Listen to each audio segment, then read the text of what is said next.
Hey, this is Corey Barnes. And this is Lisa Caperton, and you're listening to Her Turn to Talk.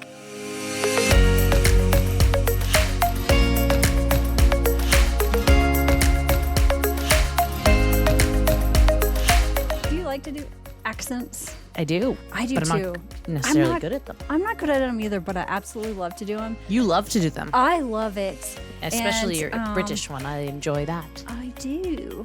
And you can turn it right on.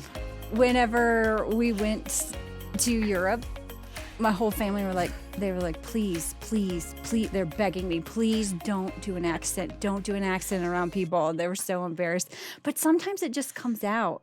And you know, when you're like immersed with certain people, and then I just find myself naturally, I just start speaking like them. Like if I talk to my parents on the phone, I get a Southern accent. If I'm around like my British friends, then every now and then something British will slip out. I don't think I sound that good at it, but I wish. It's my lifelong dream to be good at accents. You are good at that.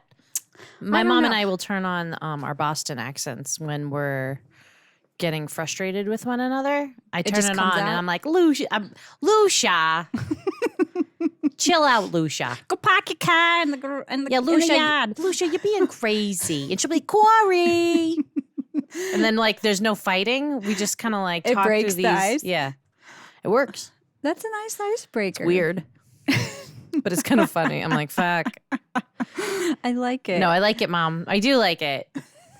Does your mom listen? No, she doesn't know how. I don't think my parents know how to either. It's probably for the best.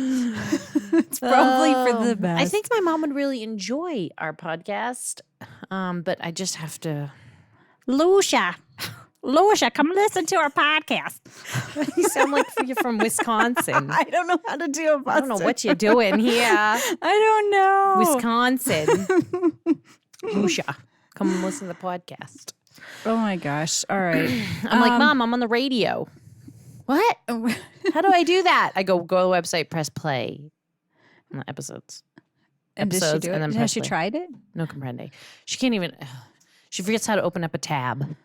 Oh my gosh. She knows Gmail and Facebook. Then everything else. Well, you know, Danny's in computers. We live. And so he gets crazy. And this is for reals. And so, you know, people in our family, you know, will call, or, you know, anybody. It's always like, can you ask Danny how to do this? Or, you know, and he has gotten into things with my parents, and he's like, no. Yep, you know, I'm like, I'm Travis. sorry. And I think he had like one incident with my dad. It was like, press the start button. What's the start button? Where's the start button? He's like, oh my God. He's just like giving me the evil eye by trying to work people through it. I'm happy to help when you follow my directions. Yeah. Do not jump ahead. Do you get asked questions about pets all the time? Do people think that you're like an animal expert just because you work with pets? Yeah, in the past I've experienced that, but you know what? I don't know. I think I've been deflecting them or changing the subject. You know, when people ask me, how's your business? Oh, it's fantastic. Thank you so much. So how are you? I like, I do not. I'm just. People do that to me. And I think it used to happen a lot worse when I worked at a veterinary hospital, even though I, you know, worked in the office part, not with the animals. Yeah. But everybody calls me, Lisa, my dog has diarrhea. What should I do? Oh. I'm like, just take the fucking dog to the vet. I don't know. Well, what do you think it could be? It could be a million different things. Take the dog to the vet. Yeah. And sometimes like somebody will call and they'll be like, I gave him Pepto-Bismol. And I'm like, no, stop. Jesus. Go to the vet and don't call me. Yeah. I couldn't stand questions like that in the beginning. I don't know, you know. I mean, I do know. How do I get the scent out of my carpet? Use Dawn in hot water. Well, we use Nature's Miracle. Okay, well, Dawn in hot water and then scrub, and then you know, nobody follows directions. I don't care. My dog is the diarrhea thing. I did have a question the other day. And I love this dog. But I said, are you doing this, this, and this? And they said they are doing all those things, you know, bind their tummy. But I'm not a vet, though. What am I, you know? Go to your vet. I'm like, I'm not a professional. Don't ask me. Unsolicited advice. Right. I'm not liable. Yeah. For anything. Leave me alone. I mean, I'm happy to help. But. All right. You want to hear about somebody who does know what they're doing in life or did? Yes, I would. Okay, I'm going to tell you about my badass woman. Are you aware of the first woman who climbed Mount Everest? No. Okay, I'm going to tell you about her. Her Did she name, survive? she did. Her name is Junko Tabei.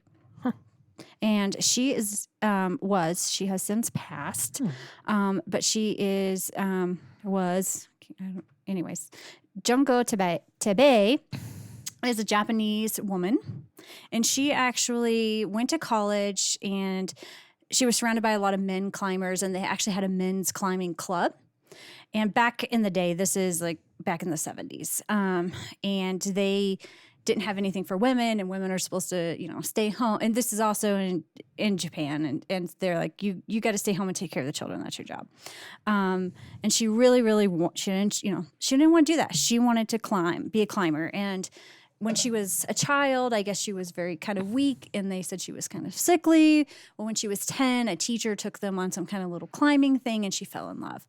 And so that's what got her into climbing in the first place. But she ended up eventually starting a women's climbing club. And what they did is they decided to go and do an all-women's expedition of Everest. Cool. Yeah, so awesome. And she had already climbed many mountains before this. She'd like Mount Fuji. She'd been to the Swiss Alps, and so she knew what she was doing. But they decided to have this team. It's the Japanese Women's Everest Expedition was the name of it. And so they go, this was in 1975, and they go to Everest, and they are climbing. And one evening while they're camping, they were struck. They were at 6,300 meters, and an avalanche struck their camp. And the women, this is a lot of this I got from Wikipedia, but it said that the women and their guides were buried under snow, and Tabei lost consciousness for approximately 6 minutes until a Sherpa dug her out. And then 12 days after the avalanche, on May 16th, 1975, with her guide, her Sherpa guide, she became the first woman to reach the summit. Wow. And so she got struck by an avalanche, had to recover while up there. Wow. And then be able to like get it together and like become, get herself pulled together to finish the climb. Yeah. Isn't that awesome? Yeah. And Nice so one. that was my badass woman. Wow. Because very first woman. She had her mindset. She was going to do it. She Fearless. did it. Like not an avalanche didn't stop her from amazing. doing it. And she went on to climb more mountains and do other things. But she did eventually end up passing away. I believe she passed away. I don't know. In 2016. And so she was 77, I believe, when she passed away. But Junko Tabei. Cool. Awesome, badass climbing woman. I don't know if I could ever climb a mountain that tall. Do you think you could? I could if people weren't dying all over it. Well, it's insane now because they let too many people up there. Like last year. I'd attempt it, but not if I was going to die. A chance to die. It's super high risk now. And I think a lot of it is they let too many people go. And then these poor Sherpas those are pictures risking of their just lives lines of people constantly. Yeah. Who's regulating that? I think it's their government there, and it's They're not like, let's just kill doing everybody. a very good job. Hopefully they'll get that figured out because I think hope last year so. was one of the worst. And so Get that figured out. get that shit together, people. We don't have Corey here in needs to come climb Mount Everest. We don't have people here lined up on the trails. There's a lot of people. Well, it happens here in our own Colorado. I mean, you have people like ants going up 14ers, and it's insane. But anyways, climb a 13er. Yeah, 14ers. There's less people. Today, we're interviewing Dr. Nicole Gravagna, who is a neuroscientist. She's an author, an entrepreneur, an executive coach, and who knows what else, because this woman seems to do it all. Dr. Nicole Gravagna.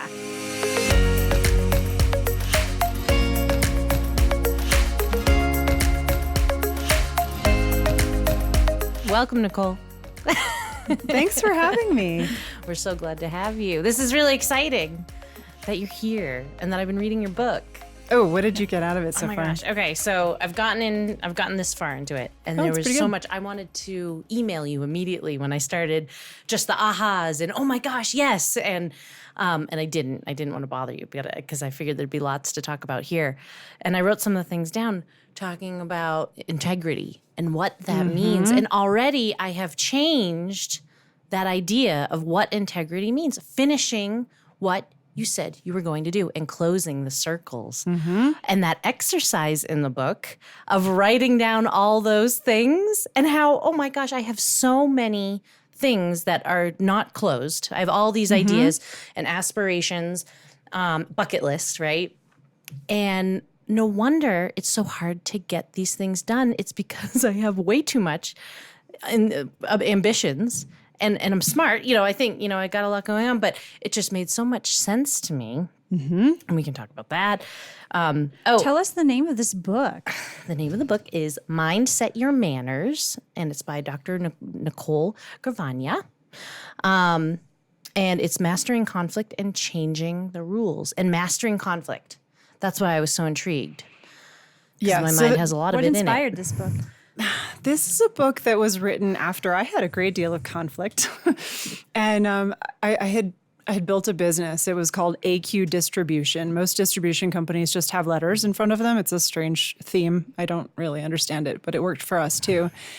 And we were selling spinal screws. And I discovered that I was the reason healthcare was expensive, which felt disgusting. And I sold that company as quickly as I could. But a lot of the way that I was running my business was not working. And I say that as an understatement. It was really not working. It was not working for me.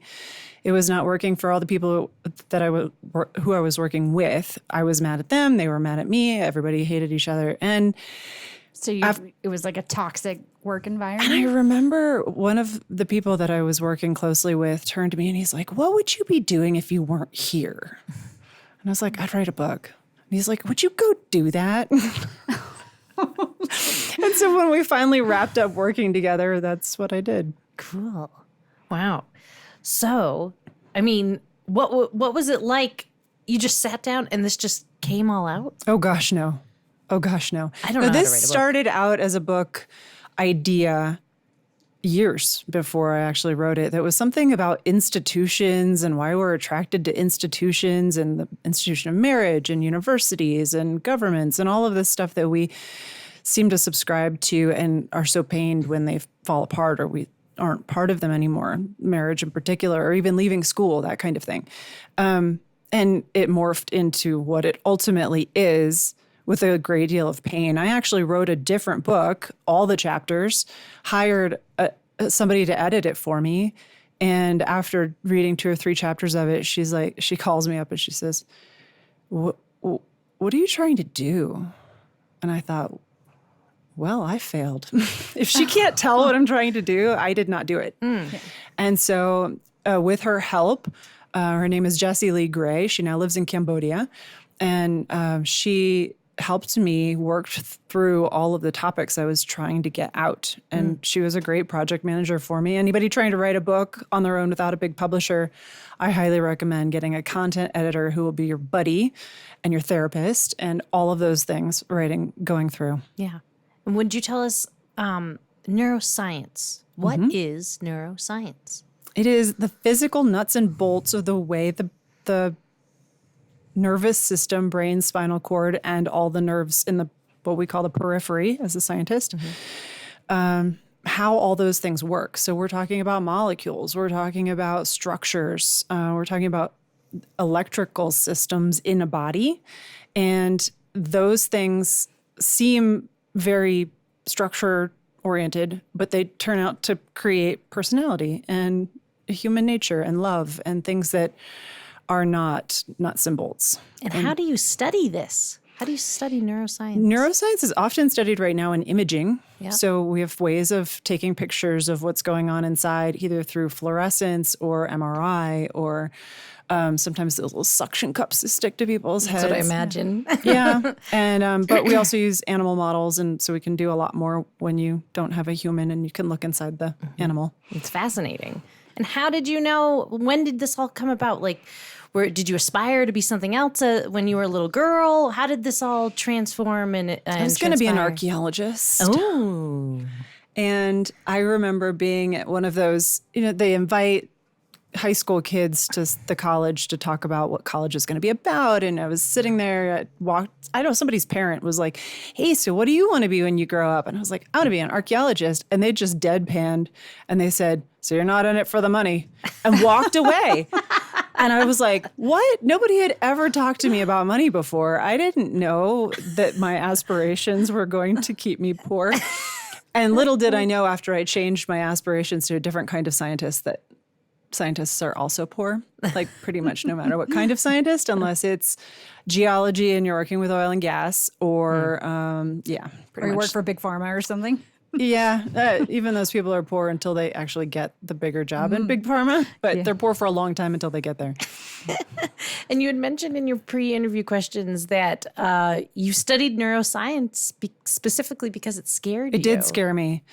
I started out in molecular biology, and I studied that because a very beautiful girl in my high school went to study that, and I wanted to be like her, which is a really dumb reason to pick a topic, no. but I've done that. I was like, she's beautiful, she's smart, she's getting things done. I want to be like her. Molecular biology sounds lovely, so I did, and then when I shifted. I actually had a failed PhD. So I did a PhD that turned into a master's degree. And that was a molecular biology degree. And then when I went back to school, I thought, well, I could study molecular biology again, or I could play a new game.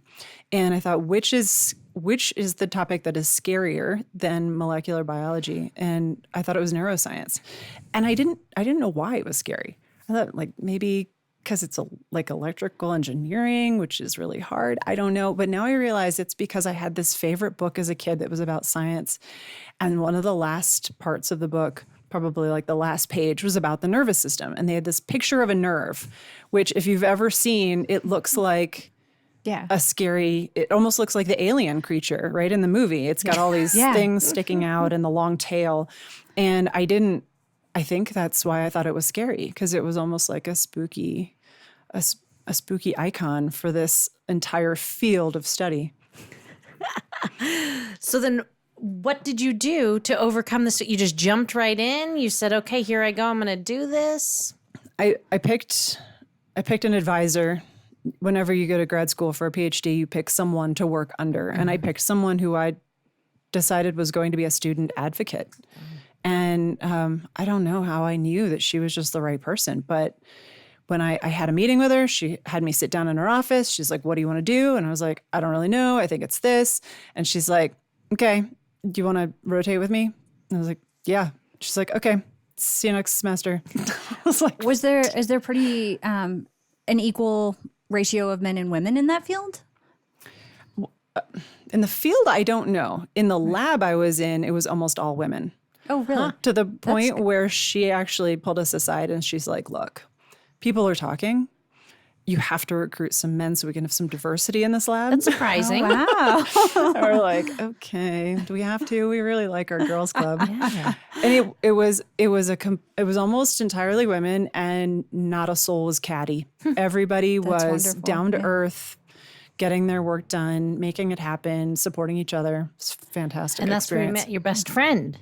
My best friend. My best Is friend. that correct? Your best friend, and you have always had a long distance relationship? Oh, is that where I you did. met? Okay. My best friend. I forgot. Yeah, because Diana is my best friend. And she and I went to the same grad school, but we were not in the same lab. We weren't even in the same building. In fact, we like took a class together, and she wore a cape, and I thought she was really weird. And I was like, what is with this woman who wears a cape and doesn't talk to anybody? And so when we graduated within a couple of months of each other, because PhD is never, it's like whenever you're done, it's not like a class of people finishing. She said she was going to Yale for her postdoc. And I thought to myself, oh, she's leaving Colorado. And I felt really sad all of a sudden. And I thought, why am I really sad that this woman I have never talked to is leaving Colorado? And I thought, you know what? I think I missed the boat. I think we were supposed to be friends. And I didn't do anything about it for 5 years. forgot all about her. And then she came up in my LinkedIn and we chatted a little bit and I was like, hey, can we talk on the phone? And I think she even read like some article I wrote and gave me ideas about it. And we talked on the phone and I said, hey, I think we were supposed to be friends. And she's like, well, let's do it. That's so beautiful and so brave because that's a very hard, It was a vulnerable very place. scary thing to say. Yeah. It was a really scary thing to say. And too. frankly, it was after I had done a lot of work writing this book. And maybe it was even she was helping me read through the initial chapters.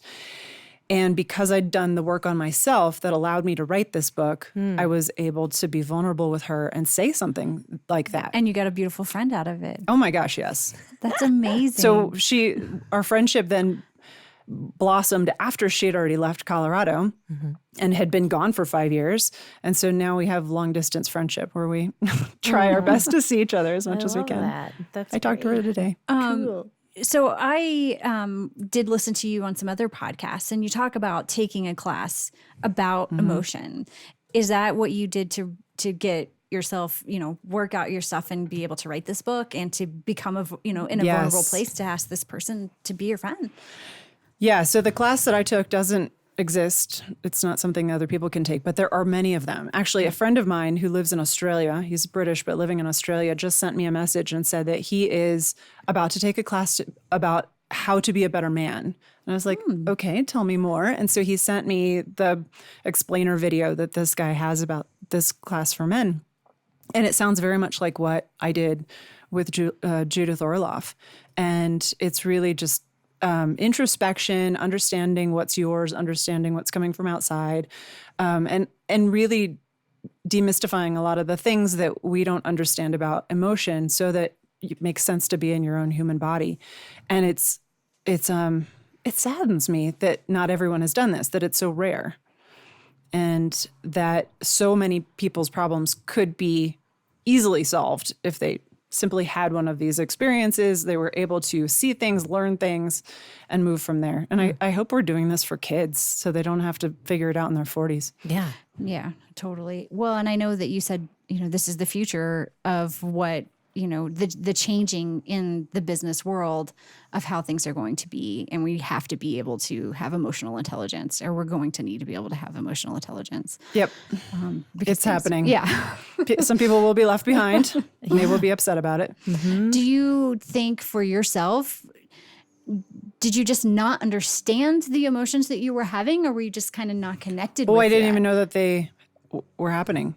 Yeah. And I read things like this. I write a lot on Quora, and people will write in and they're like, hey, so I only know that I'm angry because I just threw something. And it's like, right. I saw that question. Because you don't have self-awareness. That's exactly what it is. So when for those who have some self-awareness and don't understand what it's like to not have any, it's like you're watching yourself explode. You're watching yourself shout at somebody. You're watching yourself cry, and you have no idea why, and it's terrifying. You're like, am I possessed? Like, what's wrong with me? And because it's that disconnect between what's happening and what I just felt, because what I just felt has been tamped down so much that I'm unwilling to even notice that I felt it. Yeah. And there's a lot of people that live like that. And I lived like that for a long time. Was that something that just was natural to you, or is that something It was that was definitely taught to you? to me. Yeah. It was definitely taught to me.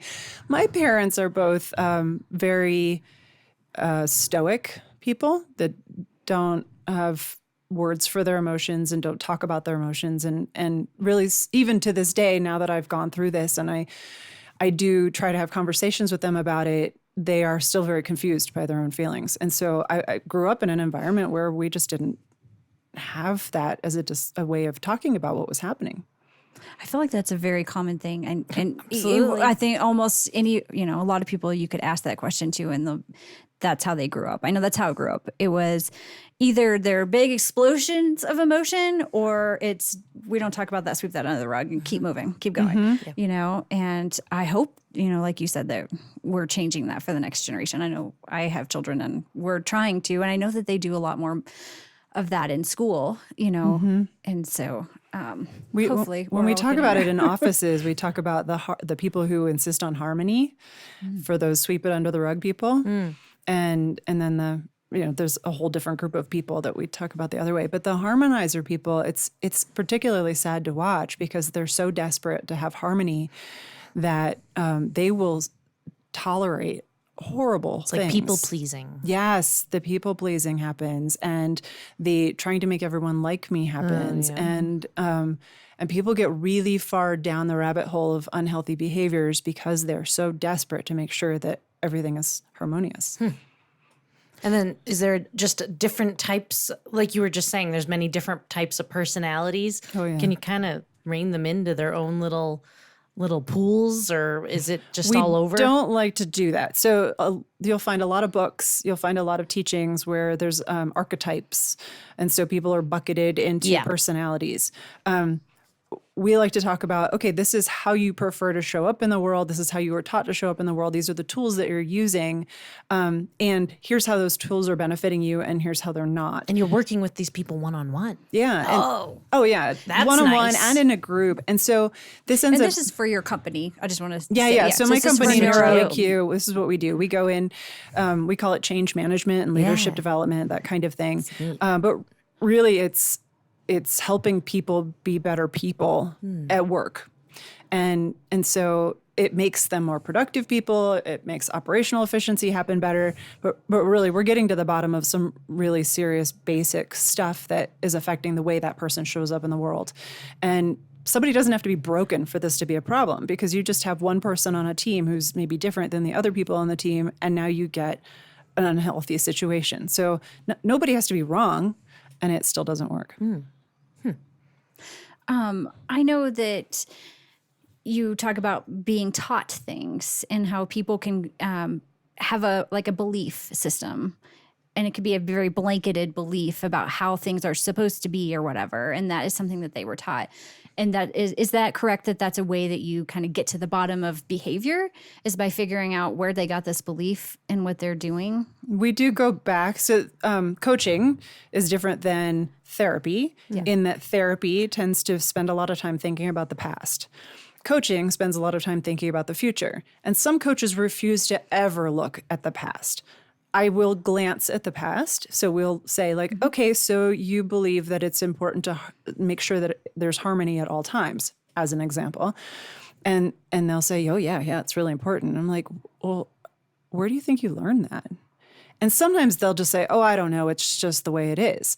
But sometimes they really will become introspective, and they'll say, well, my parents insisted on harmony. And actually, it was after this big thing happened with my uncle. And now you have this story that they realize where this came from. And they're like, oh, I learned this out of one instance in my childhood that actually never mattered again. Or my parents kept reiterating it, or wherever this came from. And we all have so many beliefs that we don't even realize are beliefs, because to us, they're just normalcy. Right. How do you study that in neuroscience type of way? Like, is it just you're seeing where these things are lighting up in the brain when people are feeling certain feelings?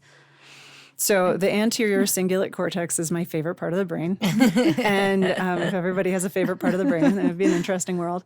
But so the anterior cingulate cortex is, if you imagine a room that is like an elementary school multi-purpose room where it's lunchtime, the tables come out, and now everybody's having lunch, and then the tables go away, and now the kickball comes out, and then that goes away, and then there's a PTA meeting. So there's all the stuff that happens in that room. It can't happen at the same time. You're not going to have a PTA meeting and a kickball game at the same time. The anterior cingulate cortex is like that. It handles decision-making. It handles your attention, your ability to shift attention.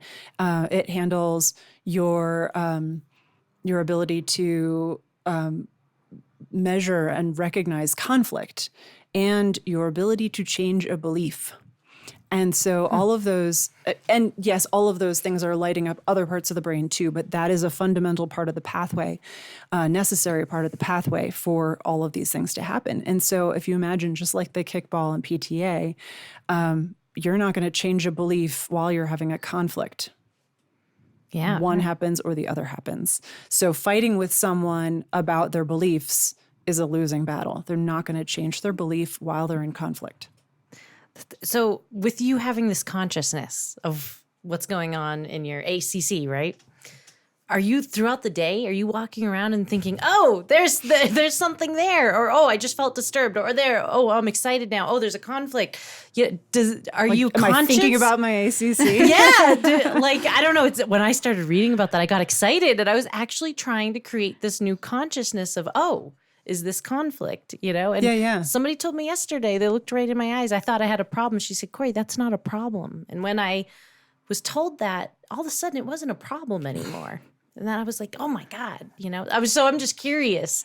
Is that something that you're conscious of, or has there something that's been learned? It was probably for a while that I was thinking, because I was thinking about it for really writing this book, being able to turn it into an icon that people could think about while they're looking at their conflict, like, oh, this part of my brain is active right now. I more notice it in my skin. Like I'm trying to notice the sensations of what's happening whenever there's a conflict. I'll notice, like if I sat in a client's office one time and he did not want me to be there. And he was pretty angry. And because of empathy, if you're in a space with somebody who's having a really strong emotion, you have it too. And I could sit there and be mad at him, but I know the anger is his. I know I'm just sensing it. And so I'm just going to sit there and let my face burn and sit there and let my armpits sweat and just know it's all his. And I'm like, thanks for making me feel like this, buddy. That's why I get paid. Okay, here we go. And we got past it. And, it ultimately gets fine. But I love that you said that's his, though. It's his. And what a beautiful gift to have, to learn that's not mine. I don't have to absorb it or whatever. Yeah, I might be having some reaction. My body is sensing it, just like I get goosebumps when it's cold, or but it's not mine. Yeah. And so, do you meditate? How do you? I know that you like mountain biking, and you have a couple of hobbies besides writing books. Painting. Yep. So tell me about painting. Tell me about your hobbies. I want to know about that. I haven't painted in a long time. I have paintings all over my apartment that are mine. Yeah. And one of them, I was laying in bed this morning and I turned to my boyfriend and I was like, that painting is from this place where we mountain bike. We used to run and now we mountain bike. It's at Centennial Cone. Oh, yeah. If you've ever been there, it's beautiful, but there's a high point. It's this rocky knoll. And we were up there one time. This is actually before we were seriously dating. And we were up there together. And I was like strife over my divorce and feeling terrible. And it was long before I got my act together emotionally. And we're sitting up there and there was some kind of crazy weather happening. And the clouds had gone into the valley and it was all clear above. And so they were swirling around in the valley and it was winter. And so there was like dark at light, so like wood on snow and these swirling clouds, and it was very contrast. And then just the day before, I had been on Blake Street downtown in Denver, and where my office was, and all the snow had sort of melted downtown. It was like 5 o'clock and the sun was going down, and there was this reflection off of the street where everything had been wet or was wet, and it was very contrasty, like shadows and this bright reflection. And those two images in my mind blended together and turned into this painting. And they came out. Watercolor, oil? It's acrylic. Oh, acrylic. Okay. And it's, I don't know, probably 2.5 feet, maybe 3 feet tall, and average painting shape. And I pointed to him and I said, that's from the top of Centennial Cone on the Rocky Knoll. And he looked at me and he's like, how? Like, that doesn't look anything like that. And I was like, it doesn't look like it. That's what came out of me when I experienced that. Yeah. And he was like, okay. Yes. So that's what I paint. I paint random images that blend and mush in my head and come out as something totally different than they started. When did you start painting? My mother's an artist. Ah. And so I remember we would take pastels, mostly pastels, not because that's her thing. She's really into the pastels. So it's like chalk. And we would take them, we had a boat, and we would take them on the boat and she would paint the sunset. That was the one thing that she did that she loved to do. And so I remember sitting there trying to paint the sunset and I was so angry that mine wasn't as pretty as hers. but I was like 7, and it couldn't make your hands really have to get some kind of motor control to be able to do the thing you want to do. It was really, there's a physical learning to get your body to do the thing, to make the image, not just, and then you also have to learn how to see stuff to make it go on the, so there was all of that I hadn't done yet. And I was super angry about it for a while, but we got there eventually. And where did you grow up? You were talking about being on a boat. Where was that? Maryland. Oh, I lived on the East Potomac Coast. River. Beautiful, yeah. Corey's an East Coast girl too. Boston. Oh. Yeah. And so I would jump in the river. Yeah. It was, people are like, oh, it's so polluted. And I said, actually, it's not polluted because it grows all of this lovely algae. Yes. If it were polluted, it wouldn't grow this. Oh, fun. And then when did you end up here in Colorado? Was that for school? It was. So I came out here for my PhD and managed to stay. I really thought I'd have to go back to the East Coast. But entrepreneurship has let me stay. And is this where mountain biking started happening for you? Yeah. So after I got divorced, I was a rock climber for a long time. And then after I got divorced, I turned to my ex and I was like, you can keep that community. Not that there's anything wrong with that community, but I felt like I was way better at making friends than he was.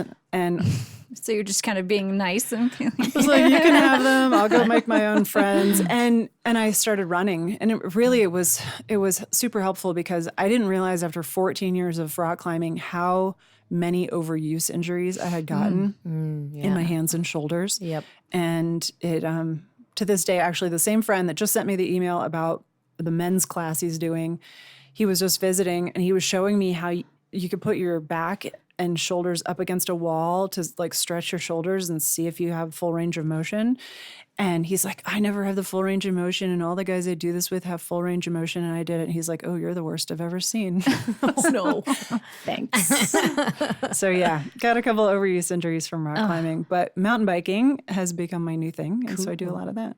Downhill? Just all over trails? Just a little bit. This summer was downhill, but mostly up and then back down. Fun. We'd really do the ride up. So a couple hours in, very tired, lots of calories burned. And you just let go? Or are you thinking when you're riding? So while I was writing this book, I was processing a lot of emotion during mountain bike rides, which is dangerous. Yeah, you need to focus. Yeah, what does that look like? It just looked like some serious crashes. Oh, yeah. It also looked like me pulling over and literally crying on the side of the trail. Yeah. And it became such a regular thing for me to just pull over and start crying on the side of the trail that it became a non-issue for my friends. They're like, oh, she's just processing. It's fine. Yeah. And because I had a year's worth of crap to process, I really did. Yeah. And I remember one time it was, I remember exactly where I was, also Centennial Cone, apparently the location of a lot of things. But I came around this turn and I was like, oh my God, I'm afraid of women. And I realized like my mother is so stoic and then my father remarried and his wife is like very explosively emotional in a way that I had never seen anybody do. And I was like, I don't get women. I don't at all. And then I think I just shut down to girls. Like I didn't have any girlfriends, like except for my one bestie when I was little. And we were such tomboys anyway. We didn't think of ourselves as girls or women. And I realized at that time that my therapist was right. I needed to find some ladies. And so I was like, well, crap, I guess it's time for me to learn about what women are into and what women do. And now, of course, that was kind of concurrent with me finding my new bestie. Yeah. Well, that's a very common thing, I think, of either being afraid of women or intimidated by other women. And I don't know. I don't know why that is. Is it if it's a cultural thing or it's something we're taught? Is that my belief that I was taught to be intimidated by other women who are prettier, smarter, thinner, whatever than me, you know? But we hear that quite often. And I know for me, I felt that way. And I felt super intimidated was my thing. I felt really intimidated by other women. And then once I put myself out there, then I realized, oh, all these other, you know, they have their own insecurities. And oh, they're talking to me. And then I would think, why are they talking to me? Why do they want to hang out with me? And be like, just let that go. Obviously, they like you because they're hanging out with you and they're inviting you places. And that's the spirit of the show. That's such a dangerous question. Why does this person want to spend time with me or be with me? It's like, don't ask why. Just exactly. Let them have their own reasons. You do not need to know them. It's fine. Just move on. Yeah. Mm-hmm. what caught my attention on what you were just talking about, crying, and I know I listened to you talking about before, and you mentioned about crying and being consoled, and how we just always have this need to not let people feel their feelings, especially sad feelings. And is there a reason that you have found? Like, is it something biological or? Well, so the emotions all have a purpose behind them. I mean, anger, the big one, has a lot of energy behind it. It gets you over things you wouldn't otherwise have the energy to get through. And sadness, the reason for sadness is to draw people to us. So it's part of loss. It draws the community together. When there's community sadness, we're drawn together. So when someone is crying, it is often, it's a symbol of all different kinds of emotions. I mean, you can cry for joy, you can cry with anger, you can cry with fear, but sadness, because it's connected, I think we just instinctively are drawn to someone who's crying. And do you find, we just had this discussion. We had someone on here and they started to cry, and we didn't have tissues, and we're like, oh my gosh, we got to get the tissues. And it broke her out of that, and it was like, oh, okay, I'm fine. And should we not be doing, we're like, oh, maybe we should have let that person feel whatever she was feeling and go to wherever she needed to go. My recommendation for you as a host is, and this is what I do too as a coach, is you don't sit there unemotionally and watch them cry and just continue on. You acknowledge it in yourself. You don't even have to say anything out loud. You just acknowledge in your heart, there is a very strong emotion happening here in front of me. I'm going to honor that in my heart. You don't have to do or say anything. And then also scan yourself. Like, when a strong emotion is happening in front of you, you will feel it. You may feel choked up. You may feel that vagus nerve change your voice. You may feel your eyes may water. You may get sweaty. Like, all of those things will happen for you. And just doing that scan of attention around yourself is actually a big part of the empathy exchange that will happen with that person who's experiencing the strong emotion in front of you. And that's the thing you can, quote unquote, do. Yeah. Just like you were talking to me about how your body was sensing that guy in the office. So can you do that with all emotions? Yes. And you just sit there. You just sit there. And let the feelings happen. That's feeling your emotions. So when people say, like, I'm afraid of my anger, I'm afraid to feel my anger. It's like, no, you're afraid of throwing something. Right. You're afraid of shouting at someone. You're not actually feeling your anger. You're acting your anger. Yeah. So don't act it. Just sit there and feel it. Because it will pass. It will pass. Because no emotions last forever. Especially when you feel them. Yeah. So this is the thing in scanning meditation that was a huge gift to me. A friend brought me to a guided meditation session long before I'd written this book. And he's like, it's going to be really hard. I was like, well, what do you mean? What's really hard about it? And he's like, well, you'll see. And so, like, they gave us this beautiful cushion and they had us sit still, and the guiding, and he was like, okay, it's been 20 minutes, let's go. And I'm like, really? I could do this all day. This is great. But what it was is this woman had us scanning ourselves, and she kept warning us about the things that could happen. You might get an itch. You might feel your throat want to swallow a lot. You may feel like you have to shift in your seat. You may feel like your back starts to hurt. Like, she's listing off this grouping of things that are going to happen that you're going to worry about. And she's like, if that happens, here's what you do. And she gave us a way to handle it. And I was like, okay, great. And she's like, okay, so you're going to feel something you want to scratch. And I did. And I was like, wow, how'd you know? And she's like, here's what you're going to do with it. Take your attention and put it on the discomfort, put it on that sensation you're having, and watch it. Get real curious about what happens next. And I was like, okay, I'm curious what's going to happen next. And I was like, oh God, it's so itchy. It's so itchy. And she's like, it might get worse. And I'm like, yep, it's getting worse. And she's like, just keep watching it. It's going to change. I was like, oh, it's going to change? She's like, yep, just keep watching it. And it's like she's talking directly to me. There's a room of, like, I don't know, 15 or 20 people. And my eyes are closed. They don't exist anymore. My skin stops existing. Everything stops existing. Just this itch is the only thing that exists in my entire world. And she's like, and eventually it'll move. And I was like, oh my God, it's moving. And it's like, is this just the power of suggestion? But really it's true. This is what happens. If you focus enough on something that is bugging you, it will change, it will shift, it will move, it will grow, it will shrink, and it won't be the same thing. Partly because you looked at it. It's sort of like the journalistic effect. When you look at something, when a journalist asks a question, it changes the story. You bring it up, you talk about it. Now the story exists in a new setting. The same thing happens with conflict. Like a natural resolve?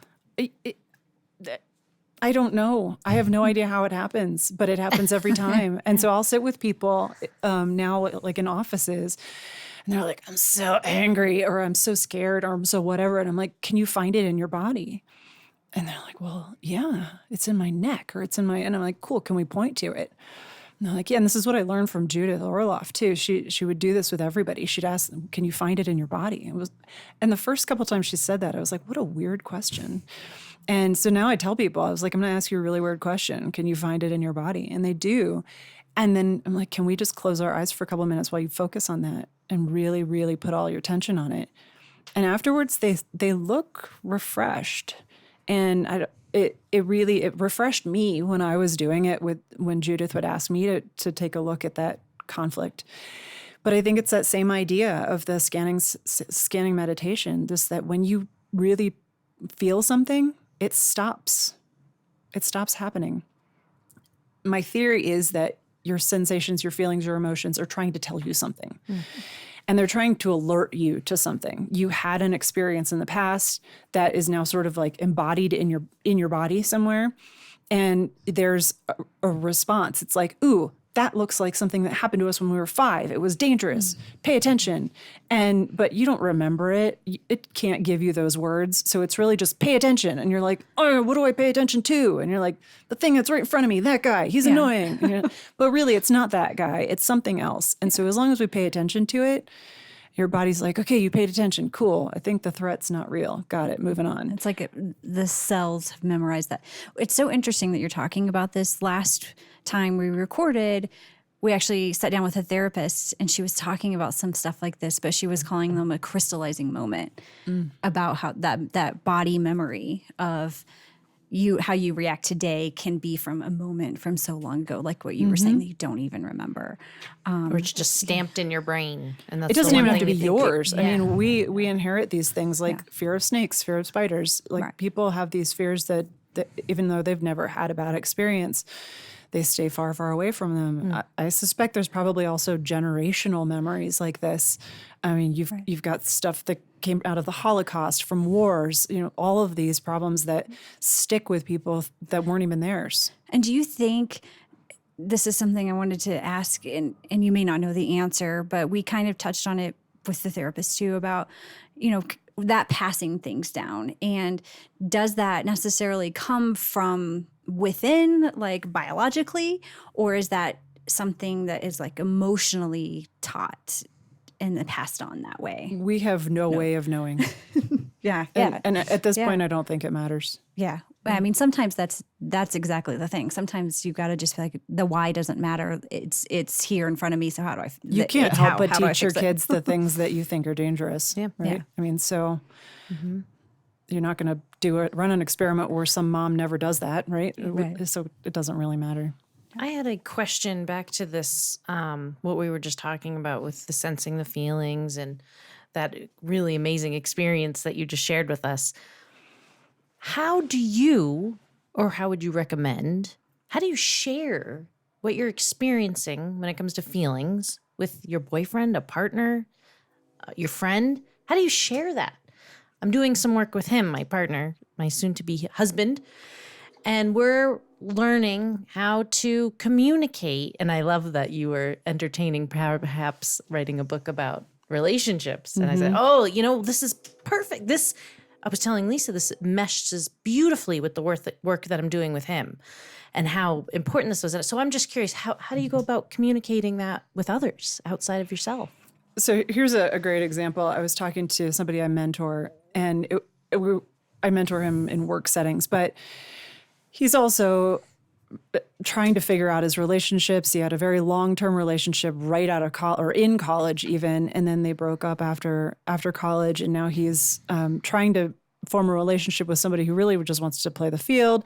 And so he comes to me and he's like, so this happened. And really it's a story where he goes to this poor guy's house and he's like, just rips him a new hole. He's just like, oh my God, like this is all the things you've ever done to me. You're a terrible person. I hate you and I'm leaving and I'm never going to speak to you again. We can't be friends. Forget it. And he looks at me sheepishly and he's like, I feel really bad. I think I need to go fix it. And I was like, well, one, we've established the relationship really isn't right for either of them. And they're trying to force something to happen. So it's probably for the best that they go a different way. I was like, what you failed to do was ask if you could lose your mind in front of him. It is fine to lose your mind in front of somebody as long as they've given you permission for that. And they can renege permission at any point and say, it is time for you to stop losing your mind in front of me, get out.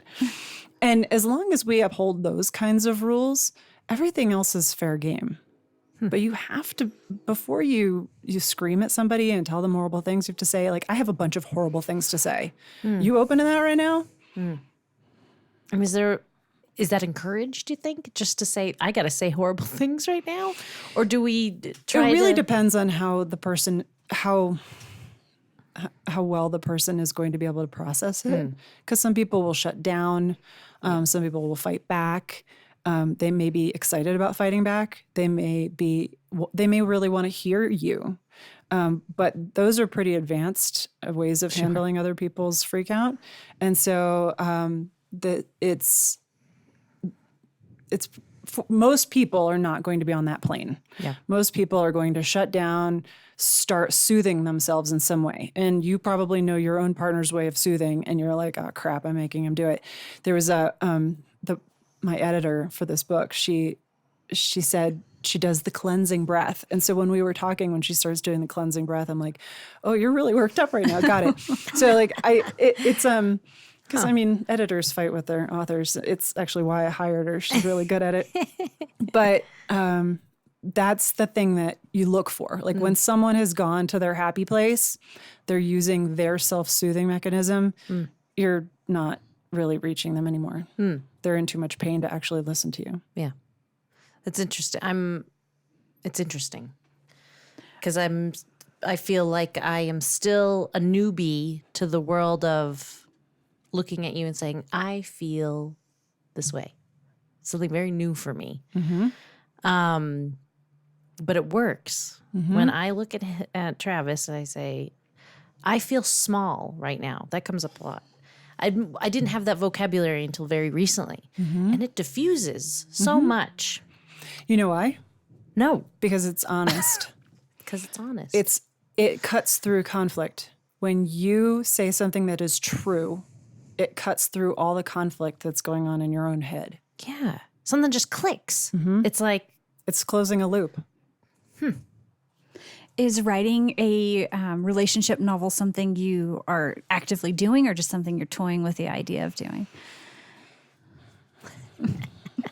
I really like writing books. I stop myself from writing books because it is an expensive hobby. I would write them all the time if I had the time and the freedom to do that. But once I get started with a book, like for reals get started, not just toying with an idea, it becomes all consuming. And so, no, I am not currently writing a relationship book. I'm writing blogs and posts. And so like I put out a month, or actually it's a Monday email. Every Monday is a short blog post about something about emotional intelligence. I call it 1 minute EQ. And it might actually be a 2-minute read at this point, but it used to be a 1-minute read. And I'm not going to change it to 2-minute EQ. I'm just not going to. And so I'm doing a relationship series now to see, how do these things sit? Are these new pieces of information to people? I think the first one I did was about don't try to win your relationship because it's not an achievement. You cannot achieve relationshipness. So that's what a lot of us do. We're trying to achieve marriage. We're trying to achieve living together. We're trying to achieve children. We're trying to achieve love. relationship goals. Like Google that. There's a ton of articles on relationship goals. It's like, stop having relationship goals. Have relationship maintenance. Yep. Have standards. Don't have goals. I like that. There is no end goal. There's it's no a goal. common theme. Goes to, But I like goes to that. you die. Maintenance. Maintenance. Right. Progress, not perfection. What are your maintenance tips? Do you have like some standard maintenance things that you think people should be doing in their relationship? Oh, that's a good one. Gosh, I try not to give advice. I really don't. What's funny is I'm an executive coach and I don't give advice.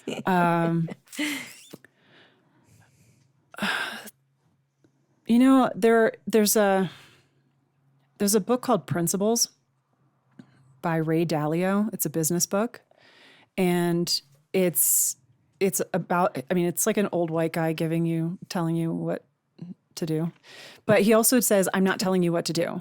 Yeah. And so he's like, "These are my principles. These are the things I live by. And I think that principles are important. I don't think these principles are important." He's like, "But I'm hoping that by reading my principles, you will come up with your own, write them down and live by them and share them with each other." And so, yes, I have quite a few principles that I live by, but I'll stand with Ray Dalio and say, they are mine. And you can live by them if you want to, but they may not work for you. Do you think sharing each other's principles, do they need to align? They do need to align. Okay. So just like this last example I gave, where my mentee and this boy he was dating, they're both adults, they were not aligned with what they were trying to learn out of relationships. They were not aligned in what they're trying to do with their relationships. And so there was no way for them to find peace together, even for a short time, because they're not playing the same game right now. Do you think that's why people stay in the relationships like that, is because they want to win? They want to win the relationship? Yeah. I mean, how do we so get people trapped? stay in relationships because they want to win, but they also stay in relationships because they that other person fulfills a need that could probably be fulfilled other ways, but we will like decide this is the only way I can get this need fulfilled. And we don't think about it like that, but that is what we're doing. And so once you identify the need and you're like, oh, wait, there's lots of ways I can get that need fulfilled. I don't need to just have affection from this one human. I can have affection from my 10 awesome friends that I could see more regularly if I wasn't spending all my time with this one human. Then all of a sudden now you have plenty of affection and you don't need it all from that one person. And so this is what people get in these relationships where, they can't handle if someone is away for a month, or they can't handle, if they don't hear from their partner. It's like, okay, now it's time to really look at what that partner means to you and start looking for other people in your world who can fulfill that for you. You answer a lot of questions on Quora. I do. And they're all different ranges of questions. How did you start doing that? And do you just really enjoy doing that? Do you enjoy interacting with people and in that way? I use Quora as a testing ground. Okay. To see, one, can I make words around an idea? And two, can I say it in such a way that people can receive it? So I'm not actually looking to tick anybody off, which I think a lot of people are when they answer stuff on Quora. I'm looking for people to resonate, and not in a harmonious way, in a way like, oh yeah, that's so true, and you just knocked me over, and that made sense to me, and now I learned something. That's what I'm looking for there. So it's a really helpful testing ground for content. Just researching. Is it? Do you have people get angry at you with your answers on there ever? No, but I did just get into a tiff off of Quora about Quora on Facebook. That's what it made me think of. Which, it's like, did I just get suckered into that fight? Well, it's so hard putting yourself out there in this internet world because there's always somebody who's got something to say. Yeah, I feel like about everything. And so it's a very vulnerable thing to do. But is the vulnerability taken out of it because you're looking at it as research? Maybe. There's it. It doesn't feel vulnerable for me to write these things on Quora. I have a very message in the bottle way of putting content into the world. I have a ridiculous amount of content already in the world. And like, I think in 1 year I had 50 articles published. It was nuts. But I don't know, I don't watch people read these things. Right. Like, I don't ever see how it lands.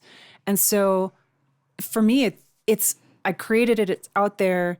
There's no backlash. There's every once in a while I'll get a thank you email from someone, and that's nice, but I didn't know that I was going to have that happen. And often it happens like well after the fact that I've written the thing.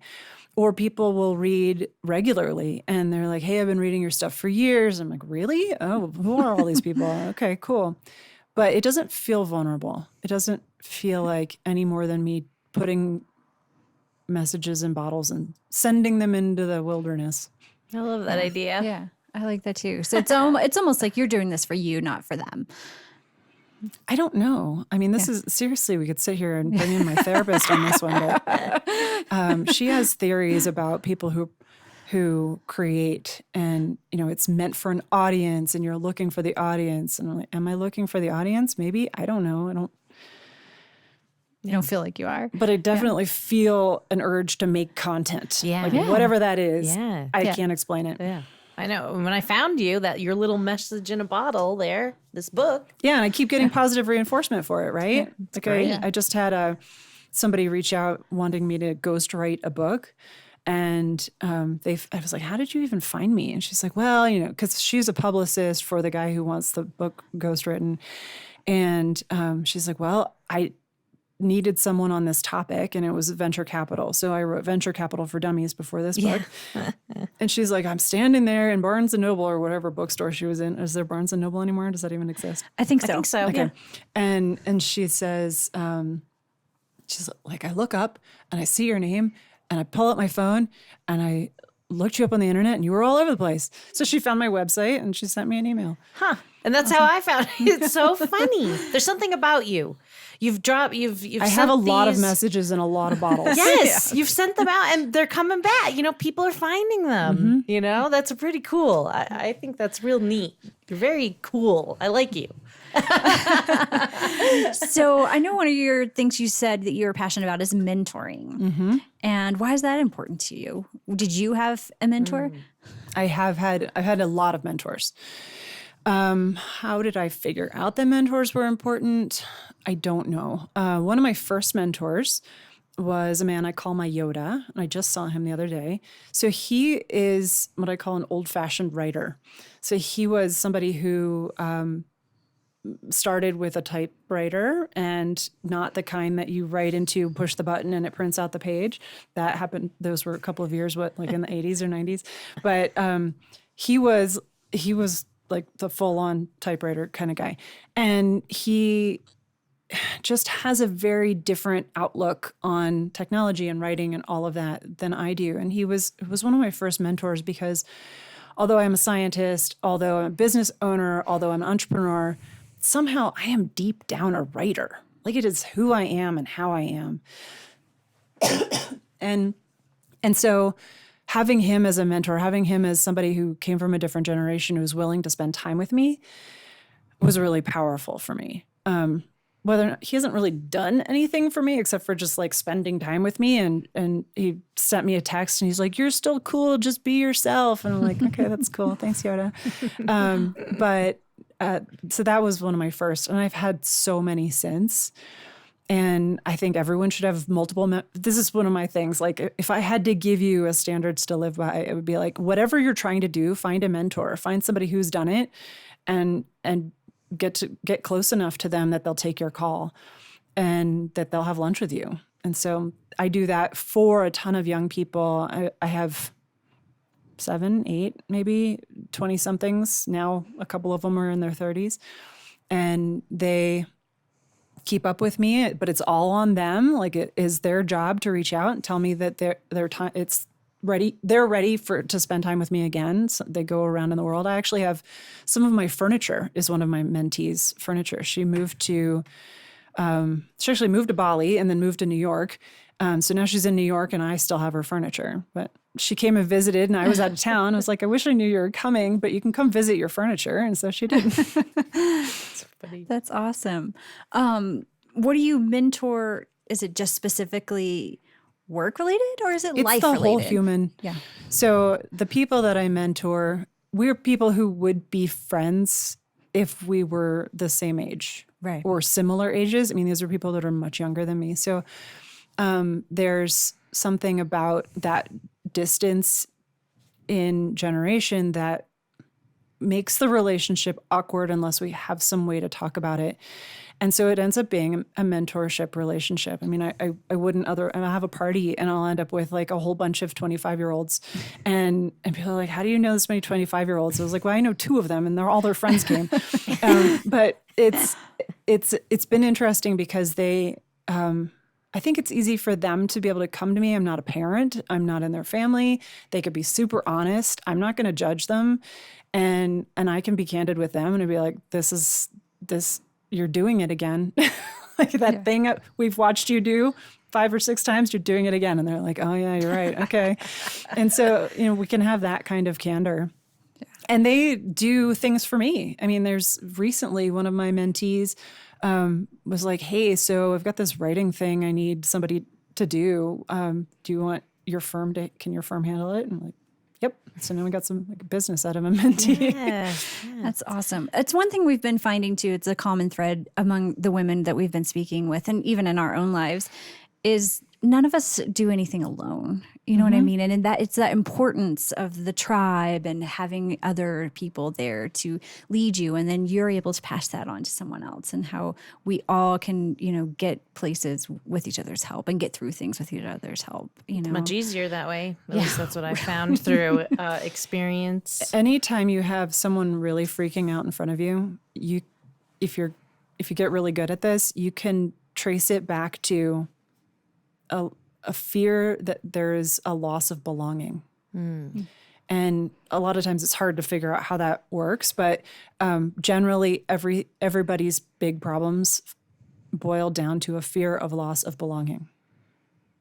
Do you find that anger is usually fear? No, they're very different. Okay. Huh. Yeah. We could have a whole podcast on that. I mean, they're different emotions. Well, They they're can different have them emotions, together. but does anger come from fear? Are they acting out in anger because it's like, oh wait, I'm actually really mad because I think I'm going to lose you, or I think I'm gonna, lose what I have or not get what I want, and that's why I'm angry because it's really about the fear. So, yeah, yes, all of that. But fear is almost always the unknown. Yeah. So anything that is dangerous, that is known danger, is generally discussed. So like pedophiles and feces and things like this, we know there's something dangerous about that. That we generally call that disgusting. But if you think about what is fear is almost like, well, what are you really afraid of? I don't know. So fear is this black box approach, and people will conjure anger to attack whatever's in that box. Yeah. So a lot of times anxiety and anger are the go-tos for people who are ready to fight something because they're the 2 highest energy states. So it's smart, right? Pick your 2 highest emotional energy states, whether or not you're doing it unconsciously or consciously, to go attack this thing. Thank you for saying that that's a separate emotion. That's a separate feeling. Every feeling that's now this perspective of every feeling is separate. They are separate and they can happen simultaneously. Yeah. You And can are only they all lighting up at different spots in my brain? Like, okay. Yeah. Yeah. And, and it's like all over. So I read something, there was something on Quora and I didn't have time to read the whole article, but the premise is awesome.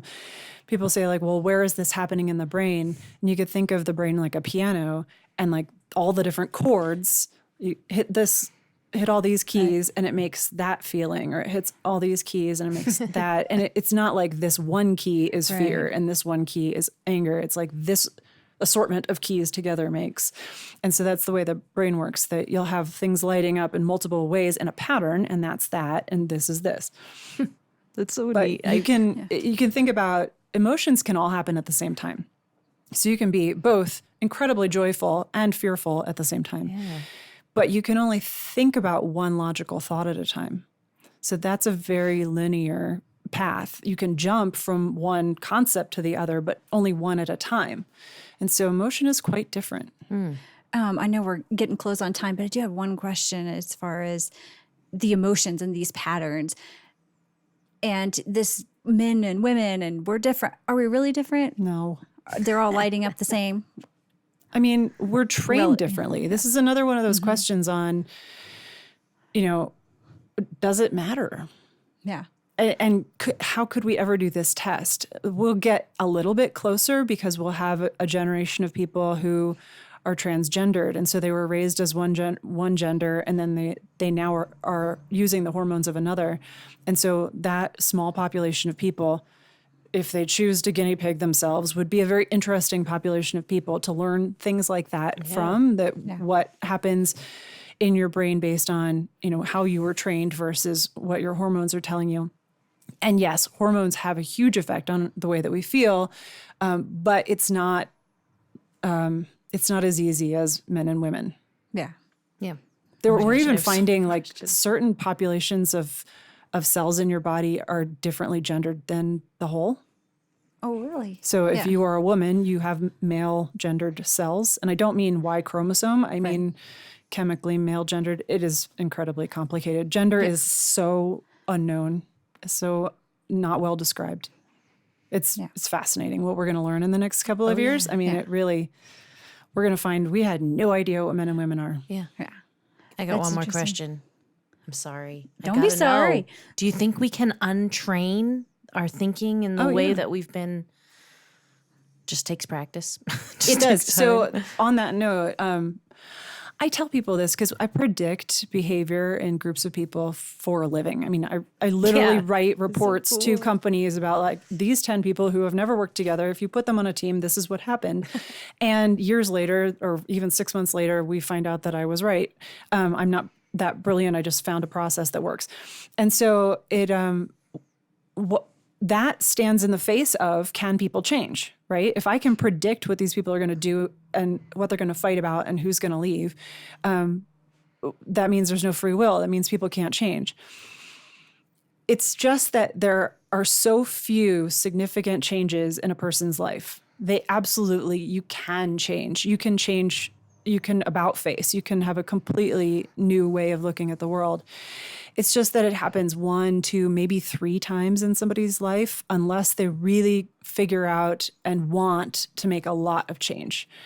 I've gone through, I'd say maybe 16 changes. I'm not even sure I would call them all those significant. There's maybe only 2 or 3 that were really big. And it was all within that year.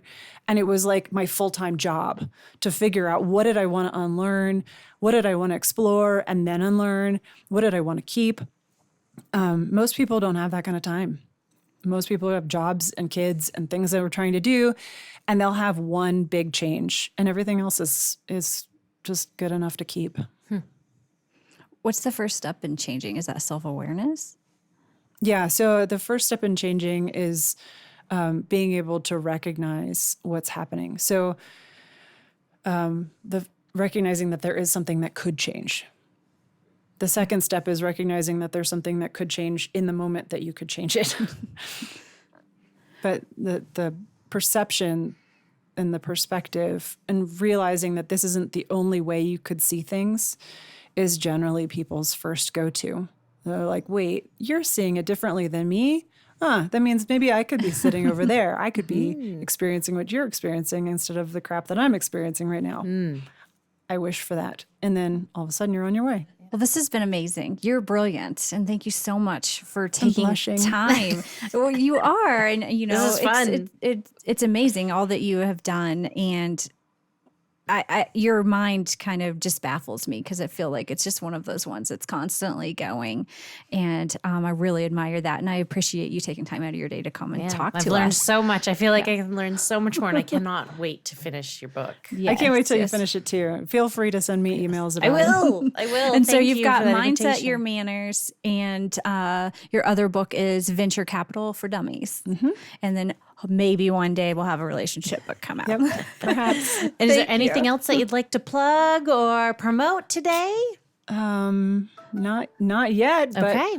maybe in the future, keep an eye on whatever I'm doing because there's always something new. We will. Yeah, and we'll keep watching you out on Quora too.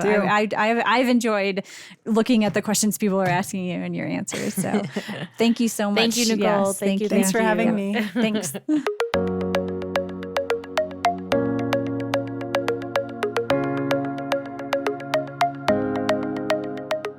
If you have an interesting story, something funny, something sad, something you want the world to know, please email us. We want you to share your experiences with us. We'll take these, we'll collect them, we'll do some episodes sometimes where we'll read them.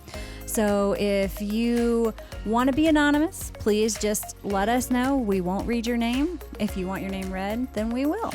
But send us those stories, comments, to info@herturntotalkpodcast.com. And we also ask, if you like what you're hearing, please rate, review, and subscribe. Thank you.